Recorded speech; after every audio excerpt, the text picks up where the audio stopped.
There's a strange kind of pain that comes when you feel like you don't belong.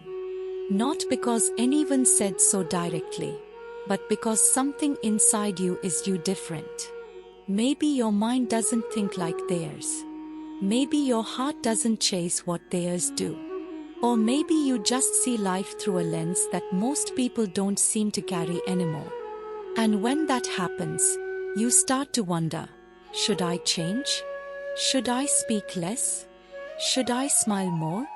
Should I hide the parts of me that feel you intense, you honest, you real? It's tempting to withdraw, to disappear, to build a wall around your soul and convince yourself that blending in is weakness, that hiding your thoughts means betraying your truth. But then, you remember Krishna, the one who had the power to end wars with a blink, but chose to drive a chariot instead. The one who could silence armies with a word, but spent his life listening, laughing, living among ordinary people. If anyone had the right to stand apart, it was him. If anyone could have said, I don't belong to this world, it was the divine himself.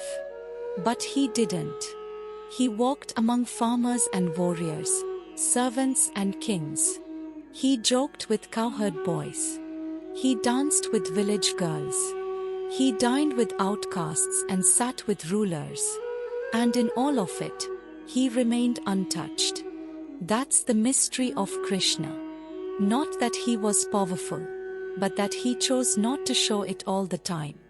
Not that he was divine, but that he hid it with such grace that even those closest to him forgot, until the moment they were ready to see. So why did he blend in? Why did someone so infinite choose to move so gently through the world? Because that was his strategy. That was his art. Blend to bend. Move within the system without becoming a slave to it. Adapt without abandoning your essence. Speak their language, not because you've forgotten your own, but because you know they won't hear you otherwise. And that is not weakness. That's power in its most refined form. You see, most people think being different means being loud, being radical, being obvious. But the wisest ones, the ones who truly shape the world from the inside, they know the deeper truth. You don't always win by standing apart. Sometimes, you win by standing so gently within that people never see you coming, until the moment everything quietly shifts around you. That's what Krishna did. When he arrived on a battlefield soaked in confusion, Arjuna was falling apart. He was overwhelmed. He didn't know whether to fight, to flee, to scream, or to surrender. But Krishna didn't meet his panic with pressure. He met it with presence. He sat beside him, spoke calmly, gave him the space to feel, to ask, to fall. And then, only then, did he speak truth. Not loudly, not forcefully, but clearly. And in that stillness, Arjuna remembered who he was. That's the strategy of divine camouflage. You don't need to declare yourself. You don't need to prove your power. You just move gently, steadily, with the kind of grace that allows people to drop their guard. And when they do, when their armor falls, that's when transformation happens. But this is not easy. Because the ego wants to stand out. It wants to be praised, recognized, respected. It wants to shout, look at me. I am wise. I am deep. I am awake. And Krishna says, no. Just be equal. To friends and enemies. To critics and admirers. Be calm in success. Be steady in loss. That's the real test. Anyone can act peaceful when life is soft. Anyone can smile when they are praised. But to stay rooted when you are misunderstood, to remain kind when you are ignored, To speak gently even when you are dismissed, that takes a different kind of strength. And that's the kind of strength Krishna lived every day. Because blending in doesn't mean becoming fake. It doesn't mean silencing your truth. It means knowing how to move in a world that isn't ready for your fire, without burning everything down. You hold your light quietly. You speak when it's needed. You stop trying to be impressive, and instead, you become effective. That's the shift. And maybe you are in a place right now where you feel hidden, overlooked.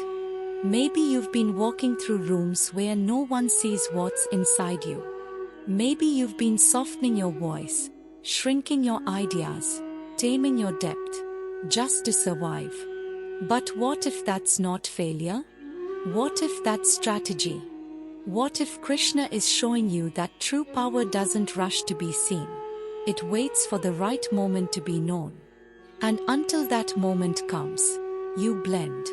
Not to betray yourself, but to protect your energy. Not to please others, but to study them.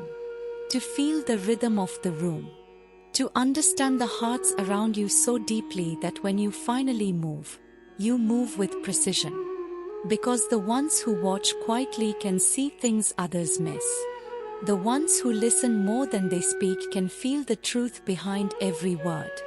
And the ones who sit silently at the edge of the crowd, they are often the ones who guide it without ever being noticed. That's divine camouflage. And it's not just for gods.